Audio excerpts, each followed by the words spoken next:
90% इजाफी with holding tax आयद। 100 रुपए के मोबाइल बैलेंस पर कितना रुपए मिलेंगे? नॉन फाइलर्स कौन है जिनकी सिम बंद की जाएंगी? देखिए खबर टाइम की स्टोरी में। टेलीकॉम ऑपरेटर्स को 5,70,000 से ज्यादा नॉन फाइलर्स की सिम ब्लॉक करने के लिए दी जाने वाली मोहलत खत्म होने वाली है। चंद दिन बाकी रह गए हैं। फेडरल बोर्ड ऑफ रेवेन्यू ने 5,70,000 से ज्यादा नॉन फाइलर्स पर 2.5% की बजाय 90% विद इजाफी विद होल्डिंग टैक्स आयद करने का फैसला कर लिया है। हालिया इनकम टैक्स जनरल ऑर्डर के जरिए भी जिन 5,70,000 से ज्यादा नॉन फाइलर्स की फहरिस्त जारी की गई हैं, उन पर इनकम टैक्स गोशवारे जमा करवाने तक 90% इजाफी विद होल्डिंग टैक्स आयद किया जाएगा।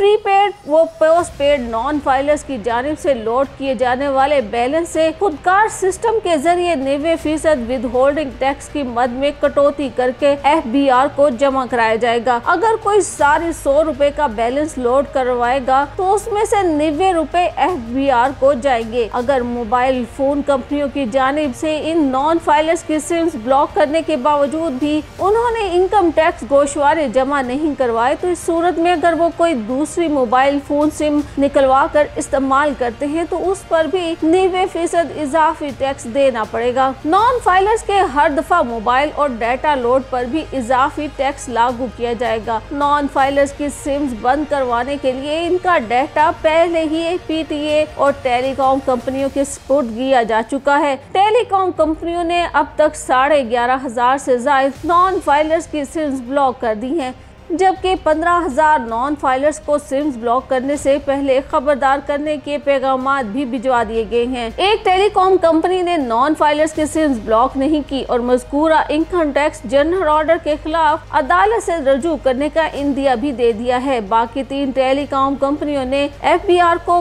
कंप्लायंस रिपोर्ट जमा करवा दी है। FBR ने टेलीकॉम कंपनियों से ब्लॉक करदा सिम्स की तफसीलात भी तलब कर दी है। मोबाइल कंपनियों को खुली धमकी भी दे दी गई है। अगर 15 मई तक नॉन फाइलर्स की सिम्स बंद ना की गई तो FBR इन कंपनियों के खिलाफ कार्रवाई भी करेगा। FBR खुद कुछ क्यों नहीं कर रहा तो इसका मौकफ है कि मोबाइल सिम बंद करने से टैक्स फाइलर्स की तादाद और FBR की आमदन में इजाफा होगा, जबकि PTA का कहना है कि मोबाइल सिम में बंद करने से टेलीकॉम कंपनियों के साथ FBR को भी नुकसान होगा।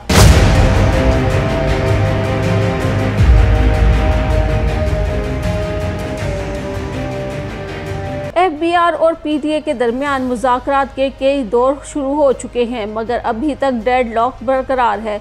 यहाँ सवाल ये पैदा होता है कि FBR का मौकफ दुरुस्त है या PTA का? इस फैसले से मुल्क को फायदा होगा या नुकसान? नॉन फाइलर्स आखिर हैं कौन जिनकी सिम्स बंद की जाएंगी? एक आम आदमी के लिए समझने की जरूरत है। FBR का मौकफ है कि जिन अफराद की मोबाइल सिम्स बंद करने का कहा गया है, इनके बैंक अकाउंट्स में बड़ी ट्रांजैक्शंस हो रही हैं, लेकिन वो टैक्स रिटर्न फाइल नहीं कर रहे। माहिरीन के मुताबिक अगर FBR को पता है कि फलां शख्स बड़ी ट्रांजैक्शंस करने के बाद भी टैक्स अदा नहीं कर रहा तो इसको उसूल के मुताबिक 3 नोटिस भेजे, इसके बाद ऑर्डर पास करे और फिर रिकवरी का ऑर्डर भेजे। बैंक अकाउंट और इसमें मौजूद रकम को मुंजमद कर दिया जाए। इससे टैक्स रिकवरी भी ज्यादा होगी और टैक्स फाइलर में भी तेजी से इजाफा होगा। ये सबसे ज्यादा तेज और मौसर तरीका है, जबकि मोबाइल से भी बंद करने से मतलूबा नताइज हासिल नहीं हो सकते।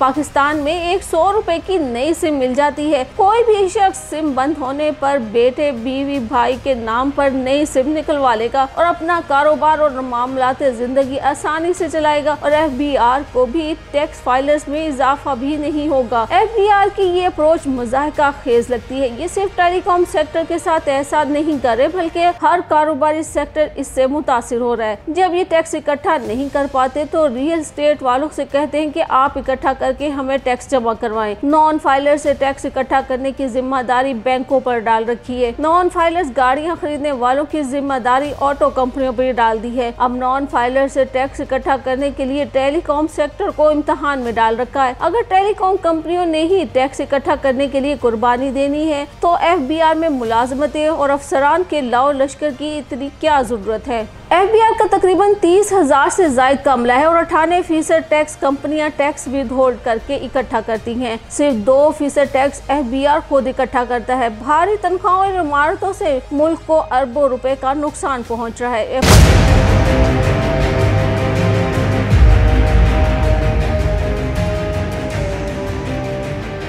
अप्रैल में FBR ने 63 अरब रुपए कम टैक्स इकट्ठा किया। इससे तो बेहतर है कि FBR को ठेके पर दे दिया जाए। इससे मुल्क को अरबों रुपए की माहाना बचत हो सकती है। इस वक्त टेलीकॉम कंपनियां तकरीबन 80 अरब रुपए का टैक्स FBR को दे रही हैं।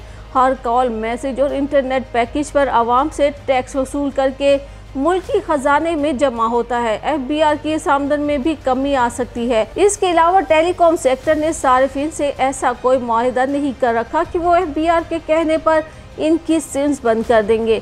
ऐसा करने से सारिफिन टेलीकॉम कंपनियों पर केसेस कर सकते हैं, जिससे अदम एतमाद बढ़ेगा, जो मुल्क के लिए अच्छा नहीं। टेलीकॉम कंपनियां बैरूनी मुमालिक के सरमाए से चल रही हैं।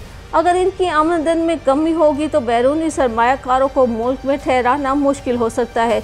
एक तरफ सऊदी सरमायाकारों से सरमायाकारी की दरख्वास्त की जा रही है और दूसरी तरफ सरमायाकार कंपनियों के मुनाफे पर लात मारने की तैयारियां शुरू कर दी गई हैं,